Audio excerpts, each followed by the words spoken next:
Bem, pessoal, nós falamos aqui muitas coisas já sobre a questão da ciência, a improbabilidade da evolução, e agora nós vamos destacar a questão da criação. Nós podemos perceber, por exemplo, que o DNA, ele compõe-se de proteínas, mas ele reúne e organiza proteínas. Então, essa relação, dupla dificultaria em muito para qualquer pessoa que segue uma perspectiva evolucionista de que a vida surgiu pelo tempo e pelo acaso. Porque qual teria vindo primeiro? Uma coisa sem a outra seria inútil, né? Nós tivemos a experiência de Miller, onde ele achou que produziu, os aminoácidos que poderiam servir à vida, mas é sabido que nessa experiência ele contou com o seu laboratório, ele contou com toda a sua administração, e existem inúmeros aminoácidos que não são os que servem à vida. Então a questão é que aminoácido ele produziu. Ele produziu canhotos e destros. Só os canhotos normalmente é que são de serventia para a vida, exceto em seres muito pequenos. Mas no caso o canhoto e o destro, o canhoto impede a funcionalidade do destro para a vida. Então, na verdade, descobrir alguns elementos de que se compõe a vida sem as definições, sem a organização, sem a informação, sem a ordem, não significa muita coisa, não. E o que ele fez se assemelha mais ao design inteligente. Ele julgou como era a Terra no princípio, segundo suas próprias especulações, achou que havia relâmpagos e simulou lá com eletrodos produzindo faíscas, achou que não tinha oxigênio na atmosfera, ninguém nunca soube que isso possa ter existido, mas ele tirou para que pudesse dar o resultado por ele esperado. Dizer que ele, tendo produzido aqueles aminoácidos, mostrou que a vida poderia ter surgido por acaso, seria a mesma coisa de dizer que uma pessoa que foi no mercantil, comprou os ingredientes de um bolo, pegou a receita do bolo, seguiu e fez o bolo, provou que o bolo poderia ter surgido espontaneamente. É a mesma coisa, né? Então, tanto uma coisa como a outra são absolutamente ilógicas.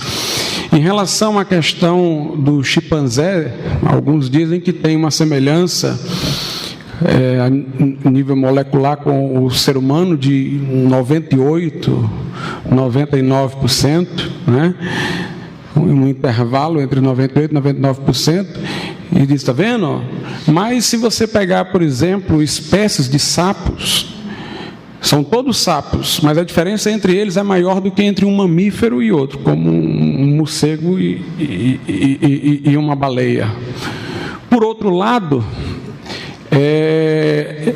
o homem compõe-se de 98% de água, a 99%. A mesma coisa de uma melancia.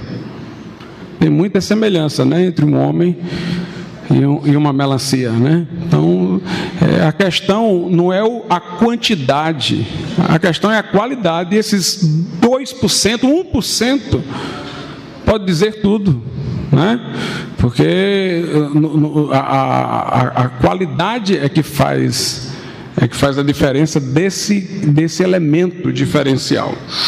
Bem, em relação à criação, nós percebemos pela Bíblia que Deus criou o mundo pela sua palavra, de onde nós concluímos que a informação antecede a matéria. A ideia dos evolucionistas é de que a matéria veio primeiro, e não se sabe como ela se auto-organizou, através de uma informação que, não vindo de fora, teria sido ela mesma que produziu. É interessante que os gregos acreditavam que a matéria era eterna. A ideia da criação ex nihilo, quer dizer, do nada, é uma ideia judaico-cristã. Os gregos acreditavam que a matéria era eterna. Mas os gregos acreditavam que a organização da matéria tinha que ter vindo de um Deus. né? Platão denominava de demiurgo, era o Deus organizador. Quer dizer, para eles até se admitiria a matéria vindo desde tempos imemoriais, mas para ela se organizar tinha que ter inteligência, né? Tinha que ter inteligência. Então, a matéria não se auto-organizou. A vida não veio da não-vida, né? Mas a informação é que veio primeiro, e a informação é a palavra de Deus. Deus disse, haja luz e houve luz. Então, a palavra não apenas criou a matéria, mas a organizou. Todas as coisas são sustentadas, conforme a Bíblia, pela palavra de Cristo. Deus tudo criou através do Filho, que é chamado de seu verbo. Lá em Provérbios, o arquiteto de Deus. Tudo foi feito por intermédio dele, sem ele nada do que foi feito se fez, o Logos divino.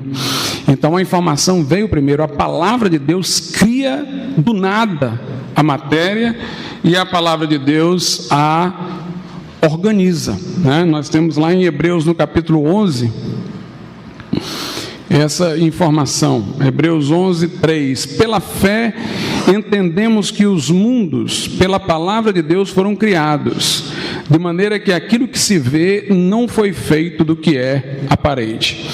Uma coisa interessante é que os evolucionistas geralmente dizem o seguinte, que é certa a visão deles de como a vida surgiu e evoluiu. Para eles isso daí é inquestionável. Aí eles dizem, se foi Deus que desencadeou no começo esse processo, ocasionou, aí eles dizem, os menos dogmáticos, né? Aí é uma questão de fé. É uma questão de fé. Mas de acordo com a Bíblia é o contrário. De acordo com a Bíblia, que foi Deus que fez, é certo. Diz o nesto no seu coração, não há Deus. Os céus proclamam a glória de Deus, o firmamento anuncia o seu poder. O que de Deus se pode conhecer, se percebe nas coisas criadas, de modo que os homens são inexcusáveis. Calvino falava do sensu divinitatis, um conhecimento inato de Deus que há no homem, independentemente de ele estar corrompido ou não, o homem sempre pressente a ideia de um Deus. Então, isso é uma condição prévia. Por isso que a Bíblia nunca prova a existência de Deus. Diz que o tolo é que diz no seu coração não há Deus. Não é que ele diz para si mesmo, não é nem para o outro. Ele quer convencer a si mesmo de que não há, porque o coração dele tem a ideia de Deus lá. O Gênesis começa no princípio, criou Deus os céus e a terra. Agora, como Deus fez, aí é que para nós é uma questão de fé. Quer dizer, para o evolucionista, a maneira como ele descreve o surgimento da vida é ponto pacífico. E se foi Deus, é questão de fé. Para nós, que foi Deus é ponto pacífico. Agora, o modo como ele fez, aí é uma questão de fé. Pela fé entendemos que Deus criou os mundos, pela sua palavra, né? Pela sua palavra. A primeira lei da termodinâmica é chamada a lei da conservação da energia. A energia não aumenta e nem diminui no universo. Ela pode, pelo uso, ir se tornando inútil, que aí vai causando a entropia. Mas a energia é aquele tanto ali que não aumenta nem diminui. É a lei da conservação da energia. Isso mostra que o mundo não pode ter se criado a si próprio. É preciso que alguém tenha criado, né? Porque há essa tendência a manter a energia no mesmo nível. Então, a primeira lei é a lei da conservação da energia. Ela está evidenciada na Bíblia, quando a Bíblia diz que ao sétimo dia da criação, Deus descansou. Essa palavra aqui requer melhores explicações, né? Porque Deus não pode descansar como nós. Deus não se cansa e nem se fadiga, diz o profeta. Então, em que sentido a Bíblia fala que Deus descansou? Agostinho, no seu livro A Cidade de Deus, ele diz o seguinte: quando a Bíblia diz que Deus descansou, a Bíblia quer dizer que a criação descansou em Deus.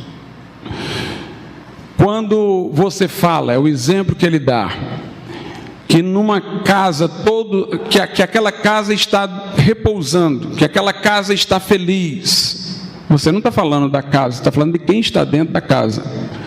Então, quando a Bíblia diz que Deus descansou, é que a criação, né, que está em Deus, porque Deus a tudo preenche e transcende, Ele enche os céus e terra e transcende céus e terra.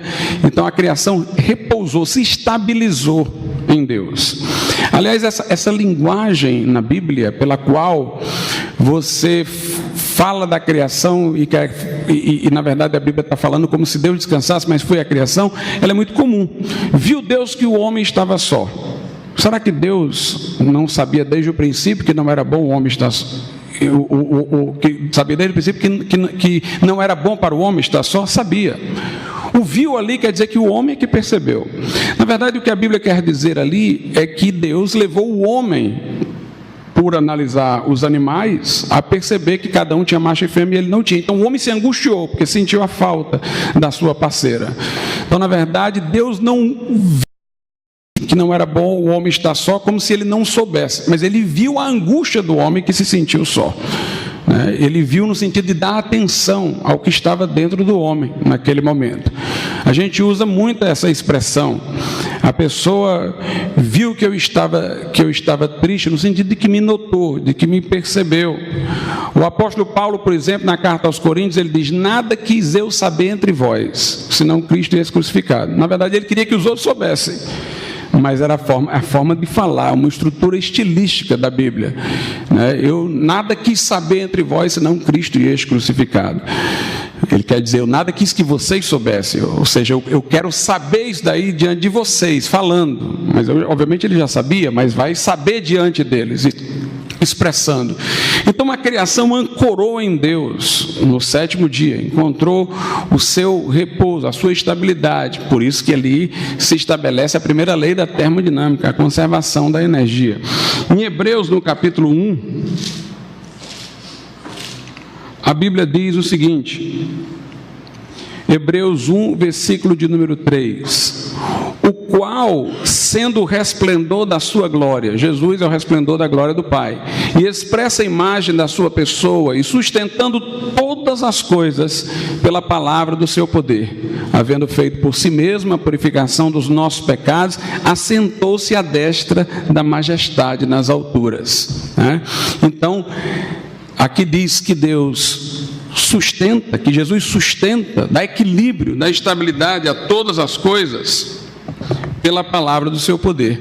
Quando Deus fez o homem no princípio, fez como coroa da criação, um pouco menor do que os anjos, e disse ao homem que dominasse sobre tudo, sobre as aves do céu, sobre os peixes. Então, a ordem incluía, a ordem da criação, não apenas a conservação da energia, essa manutenção de tudo, mas também uma hierarquia pela qual os animais, o mundo estaria submetido ao homem, que por sua vez estaria submetido a Deus. O céu e o céu dos céus pertencem a Deus, a terra ele deu-a aos filhos dos homens. Então Deus criou cada ser segundo a sua espécie, Deus criou o homem à sua imagem e semelhança e, portanto, estabeleceu tudo ordenadamente. O pecado foi que trouxe desordem a tudo isso. Uma coisa interessante é que quando nós dizemos que o mundo deve ter uma causa, deve ter um criador, deve ter uma causa primeira, os que se contrapõem a isso, como por exemplo Dawkins, ele diz o seguinte: bem, eu acho até que o mundo tem aparência de design inteligente. Vejo que a célula tem informação. E alguém poderia perguntar: e quem criou o mundo? E quem criou a célula? Aí responder-se-ia: Deus. Mas alguém poderia perguntar: e quem criou Deus? Se eu vou ter o mesmo problema com Deus ou sem Deus, eu prefiro ficar sem Ele. É o que ele quer dizer, o Dawkins. Mas o que nós dizemos é que tudo que teve início tem uma causa. Tudo que está no tempo, na sucessão, teve uma causa. Mas Deus criou todas as coisas, inclusive o tempo. O tempo surge com o mundo criado. O tempo surge com o movimento e a sucessão no mundo criado. Então, tudo que está no tempo, tudo que teve início tem uma causa, mas nós queremos saber qual é a causa do próprio tempo e do mundo criado, no qual o tempo está instilado. Essa causa do tempo, que é Deus, não tem sentido eu perguntar pela causa dele, porque por definição ele está fora do tempo e não tem início, para que a pergunta continue. Ele é o eterno eu sou. Como dizia C.S. Lewis, se alguma coisa tivesse passado para ele, então ele não seria soberano, porque alguma coisa ele não estaria mais em suas mãos. Se alguma coisa ainda viesse para ele, então ele também não seria soberano, porque alguma coisa ainda não estaria em suas mãos. O passado, o presente e o futuro para Deus são um eterno presente. Ele é o alfa e o ômega, o primeiro e o último, o princípio e o fim. Ele não é o era nem o serei, ele é o eu sou. Lá no Apocalipse ele diz: eu sou aquele que é, que era e que há de vir. Primeiro ele diz é, ele concentra o era e o há de vir no seu eterno agora, no é, no presente. Então Deus está fora do tempo. Isaías diz: ele habita na eternidade. O salmista diz: de eternidade em eternidade tu és Deus. Para ele, 1000 anos é como um dia é como 1000 anos. Para ele, 1000 anos, diz o salmista, é como ontem. Ou seja, 1000 anos para frente é como ontem. Porque para ele o tempo não conta. Ele está fora do tempo. Ele é atemporal. Imagine um grupo de pessoas caminhando. Você olha para trás, tem os que ainda não passaram de você. Olha para frente, tem os que já passaram. Simbolicamente falando, imagine Deus no helicóptero de cima. Ele já viu todos. Ele sabe o que está atrás, o que está na frente, o que vem depois. Mas ele vê todos em um só momento. Então Deus está fora do tempo e, por definição, Deus não tem causa. Perguntar pela causa de Deus é a maior bobagem. Porque quando nós dizemos que tudo tem que ter uma causa, inclui o próprio tempo. Então a causa do tempo não pode ter tido início para que tenha uma causa, se é a causa do próprio tempo. Acabou-se. Né? Então, Deus é o Criador de todas as coisas, criou pela sua palavra, fez a matéria via a existência do nada, deu ordem pela sua palavra, estabilizou a criação, é a primeira lei da termodinâmica, e criou um mundo organizado com a terra e os outros seres criados sujeitos ao homem, e o homem deveria ser sujeito a ele mesmo. Tem uma questão que também se coloca, eu acho que vai ser um pouquinho especulativo aqui do ponto de vista filosófico, mas eu acho que vale a pena falar. Tem uma discussão que alguns dizem assim: olha, por que a gente não pode imaginar um universo sem começo, eterno? Eterno para o começo e eterno para o fim. Porque um universo eterno, no sentido de sem começo, é contraintuitivo. Nossa intuição é procurar a causa e chegar em algum ponto. A criancinha mesmo, ela pergunta: isso, por quê? Por quê? Por quê? Mas ela quer chegar em algum lugar em que ela vai ancorar e que vai terminar. Alguém diz: mas nós não podemos imaginar o infinito para frente? Os crentes salvos pela graça não existirão para sempre no céu? Mas veja a diferença. Se eu imaginar para trás, seria um infinito real, né? Pega aqui a métrica dos números, está aqui o zero, aí tem -1, -2, -3, infinitamente. Seria um infinito real porque já teria acontecido, né? Então seria um infinito real. O infinito real é inconcebível para o passado. Você imagina o seguinte: tire os números ímpares, fica só os pares, continua infinito. Então não muda nada. Acrescente, depois de ter tirado os números ímpares, alguns números pares, continua infinito. Você tirou os números ímpares, ficou tão infinito como quando eles tinham. Aí se você tirar o infinito de pares, não sobra nada. Veja como a matemática fica cruel nessa hora, né? O William Lane Craig é que estabelece esses argumentos para mostrar que um infinito real, que já aconteceu, já consumado, não existe. Existe o infinito potencial, que é o para frente. Ele ainda não existe. O que existe é que existe o hoje, existe o amanhã, existe o depois da manhã, e eu tenho a expectativa só de continuar, mas ele ainda não existiu. Ele está existindo a cada momento, né? Então, por isso que nossa mente exige uma causa para começar, porque o infinito real para o passado é inconcebível, embora seja concebível o infinito potencial para o futuro. A segunda lei da termodinâmica revela o estado do mundo depois da queda, que é a lei da entropia, né? Que as coisas tendem a uma desordem, a uma desorganização, e aí já é fruto da queda. E se há entropia, então teve começo. Porque se o mundo está hoje desordenado, ontem estava menos desordenado, anteontem estava menos desordenado, vai ter que chegar um dia em que ele estava ordenado e que essa desordem começou. Então, a lei da entropia também revela que houve um início, que houve um começo. A lei da entropia, ela é muito forte para combater a evolução.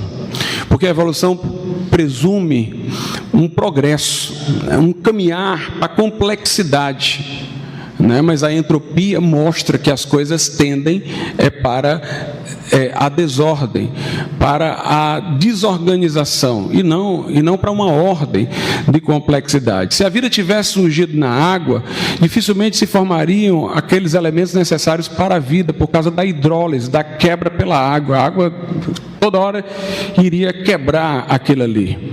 A vida não tem condição de se organizar sem uma informação que venha da vida inteligente. O que nós vemos é um decaimento. Você tem uma casa, deixa de cuidar dela, ela começa a rachar, a ter problemas, a ter outras coisas, né? Por exemplo, a lei da entropia é um problema até para o Big Bang. Porque o pessoal que defende o Big Bang tem um incômodo enorme em dizer que o mundo teve princípio. Porque dizer que o mundo teve um princípio leva a perguntas: e por que é que desencadeou o começo? O que é que fez a coisa explodir? O próprio Big Bang já é o oposto da entropia. Como é que de uma explosão vem ordem, né? Explodir, alguém já viu você explodir uma casa e vinha uma ordem da explosão? Quando você mata um mosquito, todos os elementos necessários para a vida estão lá no mosquito esmagado. Por que não se reorganiza? Por que não surge vida dali? Né? Se todos os elementos estão ali, sendo que você esmagou e tirou a vida dele, mas está tudo ali para se organizar de novo. Né? Mas a tendência é para decomposição, não para uma reorganização. Né? Não para uma reorganização. Então, os que defendem o Big Bang, hoje eles estão defendendo Big Bang sucessivos. É como se houvesse um Big Bang, aí o mundo contraísse, aí vem outro Big Bang, contrai, outro Big Bang, contrai. Então, existem eternos Big Bang desde o passado. Então, nunca teve o início. Eles estão tentando conciliar o Big Bang com a ausência de princípio. Mas, no primeiro Big Bang que tivesse acontecido, já entrava em vigor a lei da entropia. Pela lei da entropia, esses Big Bangs eram para perder a força e acabar. É como uma bola. Eu lanço aqui uma bola, ela caiu no chão, ela levanta, já o pulo dela é menor. Bate de novo, o pulo dela é menor, é menor, é menor, é menor e para. Então, se houvesse sucessivos Big Bang, a cada um deles ia perdendo força e desapareceria do mesmo jeito. Quer dizer, a lei da entropia, ela cria uma dificuldade enorme para quem é evolucionista e nos favorece em muita coisa. A Bíblia fala da entropia no Salmo 102. Está replicado em Hebreus, mas eu vou ler aqui no Salmo 102. Versículos 25, 26 e 27. Desde a antiguidade fundaste a terra, e os céus são obra das tuas mãos. Eles perecerão, mas tu permanecerás. Aquela história de que Deus está fora do tempo, né? nem muda e nem envelhece como o mundo que está sob a lei da entropia. Está tanto mudando porque é temporal, como envelhecendo por causa da entropia. Eles perecerão, mas tu permanecerás. Todos eles se envelhecerão como um vestido, como roupa os mudarás. Ficarão mudados, porém tu és o mesmo e os teus anos nunca terão fim. Então, aqui diz que o mundo está envelhecendo, que o mundo está perecendo. Em vez de a Bíblia colocar uma explosão no começo, ela coloca uma explosão, mas no fim, né? No fim é que haverá uma explosão, conforme Pedro, que vai dar ocasião à reestruturação de tudo para novos céus e nova terra. Segunda epístola de Pedro, capítulo de número 3, versículo de número 10, a partir do 10. Mas o dia do Senhor virá, como ladrão de noite, no qual os céus passarão com grande estrondo, e os elementos ardendo se desfarão, e a terra e as obras que nela há se queimarão. Havendo, pois, de perecer todas essas coisas, que pessoas vos convencerem em santo trato e piedade, aguardando e apressando-vos para o dia de Deus, em que os céus em fogo se desfarão e os elementos ardendo se fundirão. Quer dizer, na linguagem da Bíblia, a explosão que vai ter, que é do juízo para findar este mundo e inaugurar-se o outro, é no final, não é no começo, né? A explosão vai destruir esse mundo e Deus vai constituir novos céus e nova terra, porque de explosão não vem nada organizado. Nós não temos experiência similar ao que eles propõem, né? Ao que eles propõem. Nós encontramos também em Romanos 8 uma alusão a esse estado de entropia. Romanos capítulo de número 8, por causa da queda do homem, né? Maldita é a terra, disse Deus, por causa do pecado do homem. Romanos 8, a partir do versículo de número 18. Porque para mim tenho por certo que as aflições deste tempo presente não são para comparar com a glória que em nós há de ser revelada, porque a ardente expectação da criatura espera a manifestação dos filhos de Deus. Porque a criação ficou sujeita à vaidade, não por sua vontade, mas por causa do que a sujeitou, ou seja, do homem que sujeitou a criação à vaidade pelo seu pecado, na esperança de que também a mesma criatura será libertada da servidão, da corrupção, para a liberdade da glória dos filhos de Deus. Porque sabemos que toda a criação geme e está juntamente com dores de parto até agora. E não só ela, mas nós mesmos, que temos as primícias do Espírito, também gememos em nós mesmos, esperando a adoção, a saber, a redenção do nosso corpo. Lá em Hebreus também a Bíblia fala que o mundo foi criado para ser sujeito ao homem, mas no momento não está mais sujeito. Lá em Hebreus, capítulo de número 2, a partir do versículo de número 6, mas em certo lugar testificou alguém dizendo, que é o homem para que dele te lembres, ou o filho do homem para que o visites. Tu o fizeste um pouco menor do que os anjos, de glória e de honra o coroaste, e o constituíste sobre as obras de tuas mãos. Todas as coisas lhe sujeitaste debaixo dos pés. Ora, visto que lhe sujeitou todas as coisas, nada deixou que lhe não esteja sujeito. Mas agora ainda não vemos que todas as coisas lhe estão sujeitas. A natureza está caótica. O homem agora, ele produz na terra com o suor do rosto. A terra não lhe favorece, lhe produz espinhos. Os animais, particularmente depois do dilúvio, passaram a se atemorizar com o homem, e o temor leva à agressividade. Então nós podemos perceber que há um estado de desordem. Os que defendem a evolução dizem assim: não, a lei da entropia vale para um sistema fechado. Aí a energia utilizada tende a inutilidade e gera a desordem. Mas se o universo estiver recebendo de uma outra fonte de energia, bem, como eles defendem o universo como um sistema fechado, obviamente não iria receber de uma fonte externa de energia, só se fosse Deus. Como será no novos céus e nova terra, onde a nova Jerusalém, a luz é o Senhor e tal e tudo mais. Mas ainda assim, se reconhecesse uma fonte de energia que pudesse compensar a energia que vai se tornando inútil, desordenada, ainda seria preciso provar a existência de um mecanismo que desse aproveitamento a essa energia. É o que a gente chama de teleonomia. Telos do grego fim, nomos é norma, uma regra de fim, que se aproprie dessa energia para dar a ela uma organização. Por exemplo, se eu pegar um galho de uma árvore, separar dela, sem vida, colocar no sol, recebe calor, recebeu energia, a terra recebe energia do sol, recebeu energia, aquele galho, mas o galho, não aconteceu nada com o galho. É diferente de uma planta viva, que ela recebe a luz solar, e porque tem a clorofila, né, isso promove o seu crescimento e desenvolvimento, porque tem um mecanismo que recebe essa energia e que tem uma programação para utilizá-la. E aí, mais uma vez, vem a questão: e de onde é que veio essa programação?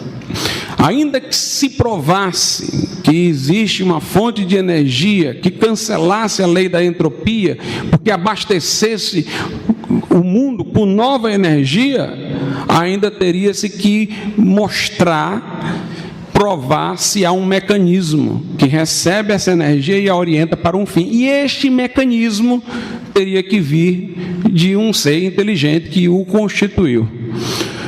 Se nós tivéssemos energia sem esse mecanismo, seria como várias pessoas dentro de um barco, morrendo de sede. Está cheio de água ao redor, né? Mas aquela água salgada ali não serve.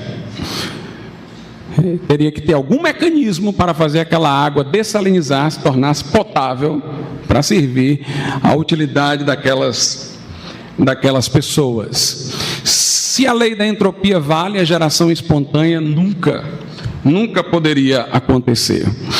De onde é que veio a força tão grande da teoria da evolução, que fala das coisas como se estivesse num crescimento progressivo, num desenvolvimento? Na época em que Darwin elaborou a teoria da evolução, dentro do formato que ele deu, era um período em que o capitalismo crescia, o utilitarismo como filosofia se manifestava e o iluminismo aparecia com o ideal de progresso. Boaventura de Souza Santos, que é um sociólogo, até mal orientado, porque tem uma tendência marxista, mas ele faz essa crítica, até me impressiona. Ele diz que a teoria da evolução encontrou guarida porque era a época do desenvolvimento do capitalismo, e no capitalismo tinha aquela ideia da concorrência, né? O mercado se equilibra pela concorrência, os preços se regulam pela concorrência. Havia a ideia do utilitarismo, de que a melhor ética é a que faz a felicidade do maior número possível. É uma relação quantitativa que promove a felicidade de maior número. E havia o ideal do iluminismo, do progresso, né? A idade das trevas foi superada, agora a idade moderna, a era da ciência, a era da razão. Então, aquilo dali, aquela teoria da evolução, ela tinha congruência com o imaginário da época, o que lhe deu muita receptividade. Não foi tanto por causa do que se dizia, mas por causa que aquilo ali tinha uma relação de afinidade com a visão de mundo, né, que dominava aquele momento histórico, que dominava aquela época. A informação, como eu disse, é uma coisa que nunca poderíamos imaginar surgindo sozinha. Nós não temos antecedente para a informação que surja da matéria ou surja do nada. né? Onde há informação, nós presumimos inteligência. As sondas espaciais procuram alguma forma de linguagem, exatamente para poder, a partir daí, inferir que há alguma vida inteligente em algum lugar. E por que é que eles fazem isso? Para tentar descobrir vida inteligente no espaço, e não reconhecem que o DNA, né, que Bill Gates dizia que era um verdadeiro software, era um conjunto impressionante de informações. Por que não reconhece que isso é indicativo, né, de que um ser inteligente criou o mundo, criou o universo? Temos um pensador antigo, da Grécia Antiga, que naufragou e caiu na ilha de Rhodes. E quando ele estava andando pelo caminho, ele viu certos padrões geométricos e concluiu: existe pessoas humanas aqui, porque ele viu que aquilo ali não poderia ter saído de uma casualidade, porque tinha um padrão, tinha um código, tinha um ritmo, aqueles desenhos que ele viu na praia. Quando nós encontramos uma flecha, um artefato, nós não imaginamos que aquelas peças se encontraram e formaram aquele artefato. Nós imaginamos que alguma cultura ou civilização esteve ali. Quando nós vamos tratar das origens, nós devemos muito menos adotar o método empiricista das ciências naturais e muito mais o método histórico do historiador. Porque nós estamos aí para fatos que nós não podemos levar à experimentação no laboratório. Fatos que estão no passado. E o historiador, onde vê indícios e sinais e pistas de que aquilo ali teve presença humana, presença inteligente, ele vai à procura da cultura, da civilização que lá existiu. Então, se olhando para o passado, nós vemos toda uma ordem de vida. Nós nunca vimos a matéria se auto-organizar, nós só conhecemos a matéria organizada. Todos os exemplos de evolução que Darwin dá, começa com alguma coisa já existindo. Nunca começa do nada. Todos os exemplos partem de alguma coisa que já pré-existe. Toda vida que eles tentam dar um exemplo, por exemplo, o flagelo bacteriano pode ter pego uma peça daqui, outra peça da acolá, pegou a peça de algum lugar onde essa peça estava em funcionamento. Então já tinha alguma coisa. Nunca é do nada, porque realmente nunca surge espontaneamente a informação e a ordem, né?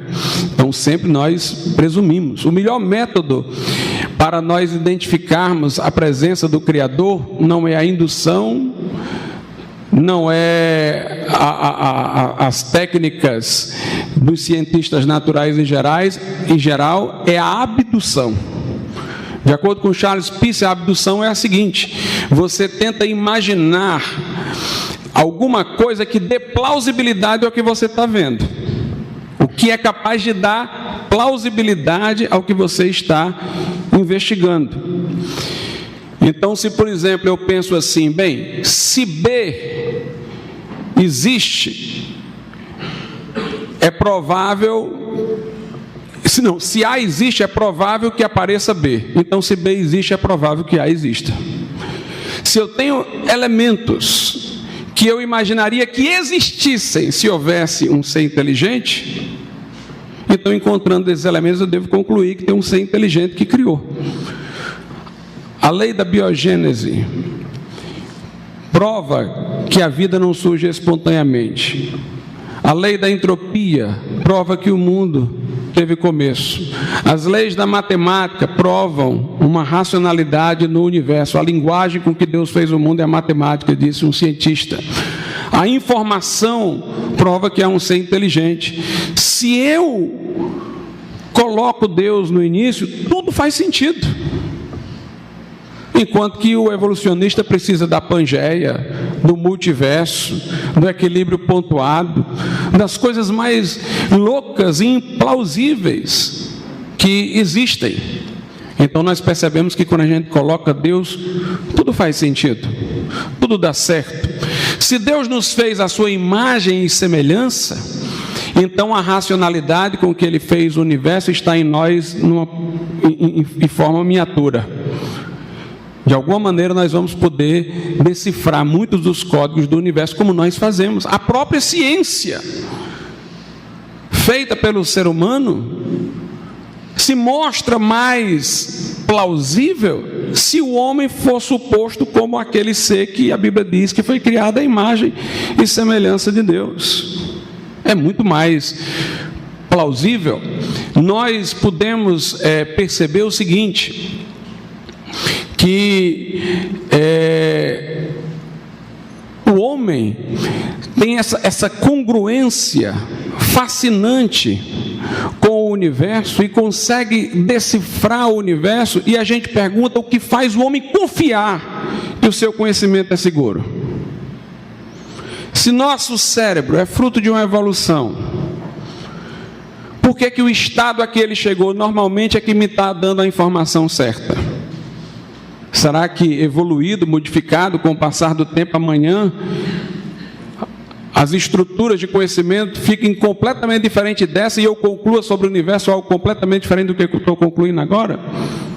Por que o evolucionista confia na sua racionalidade?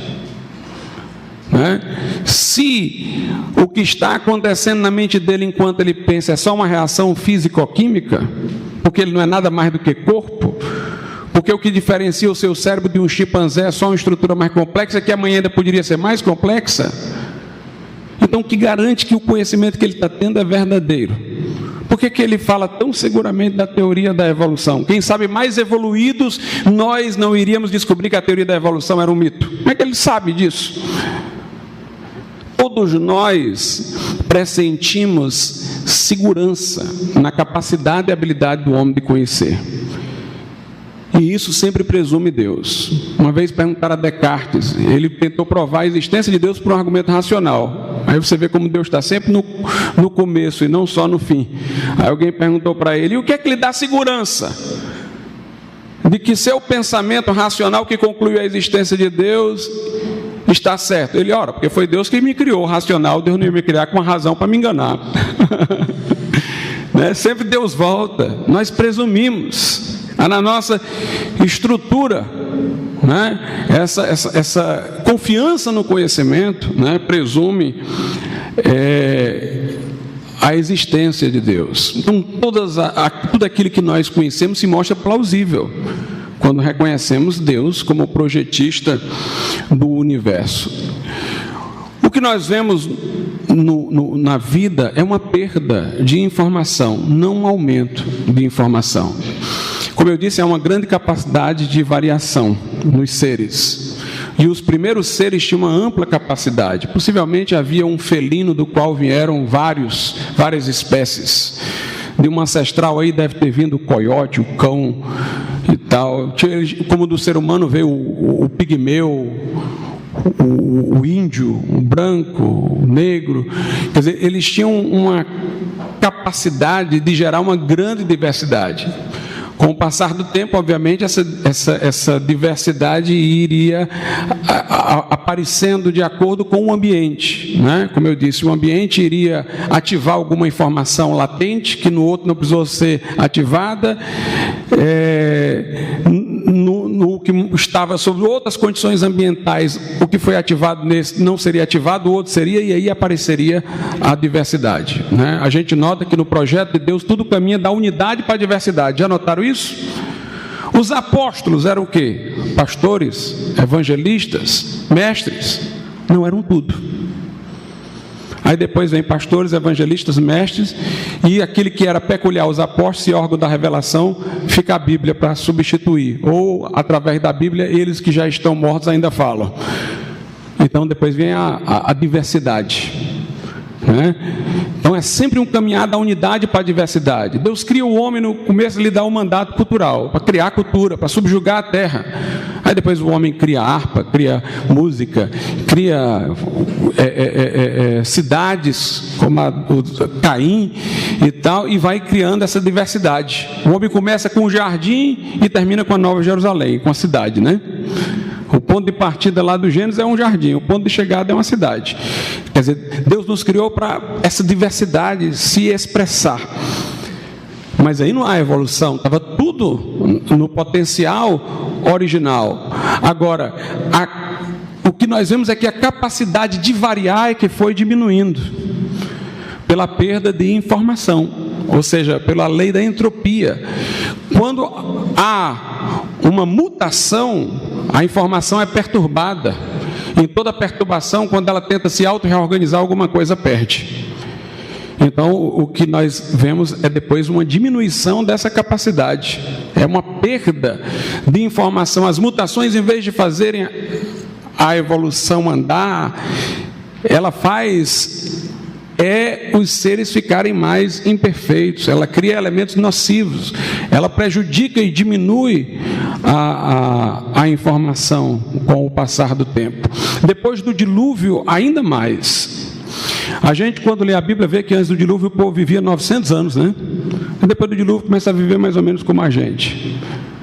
Se a Bíblia fosse mentirosa, se quem escreveu a Bíblia fosse um mentiroso, ele jamais ia fazer dessa maneira, né? Porque que o mentiroso ia contar que todo mundo vivia 900 anos, houve um dilúvio e depois conta que e a idade ficou mais ou menos como agora. É porque aconteceu mesmo. O mentiroso não ia dar esse salto, não. Ele ia dizer, olha, 900 anos, depois começaram a viver 800, depois 700, depois 500. Não, mas ele dá o salto, porque houve essa grande mudança depois do dilúvio. Primeiro existia um vapor, né, que estava orvalhando a terra. Havia águas em cima. Formava uma coisa fechada, e o clima era ameno em todas as partes da terra. Era o mesmo clima, o clima ideal.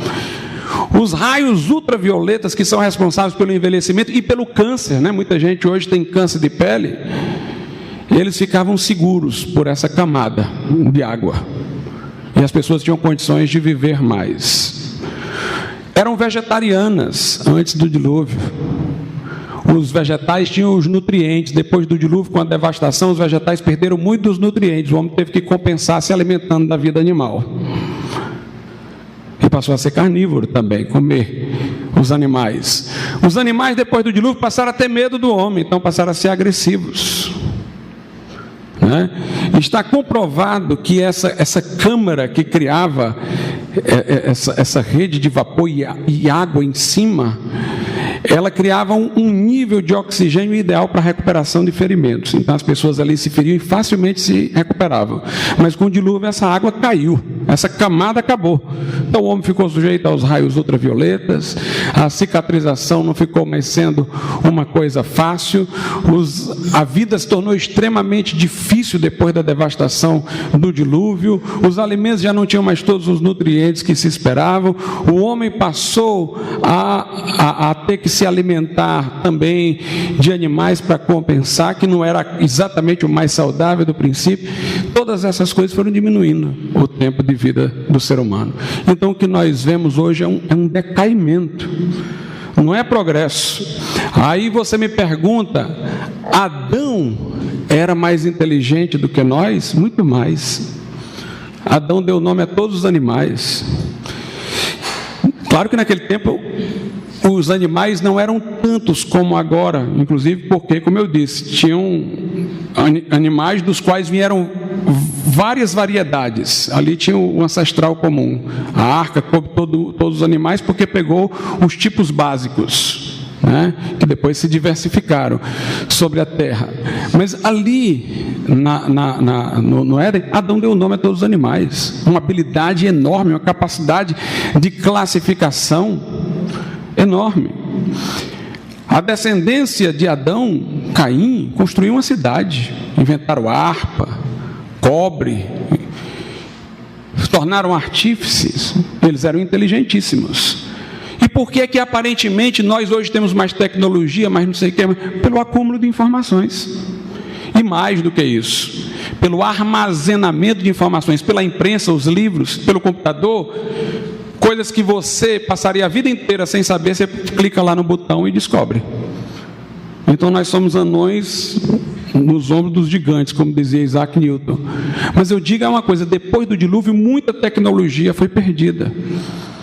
Porque os filhos de Noé não sabiam de tudo, sabiam de algumas coisas. Outros sabiam de alguma coisa, outros sabiam de alguma coisa. Então se perdeu o acúmulo, não havia instrumentos de armazenamento, como um computador, como a imprensa, para todo mundo ler, uma biblioteca ser feita. Então muita coisa se perdeu. Mas nós vemos que até hoje as pessoas tentam descobrir a tecnologia dos egípcios para poder fazer as pirâmides. Aquele pessoal ali não era analfabeto, não. Até hoje eles não sabem como é que faziam aquelas pirâmides, tem dúvidas sobre formas de mumificação. Os maias tinham conhecimentos matemáticos, capacidade de previsibilidade que fascinam.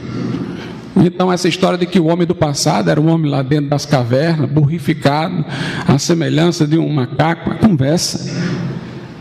O homem era extremamente inteligente. Nossa inteligência foi diminuir por os efeitos da queda e por todos esses anos. Agora nós temos uma vantagem.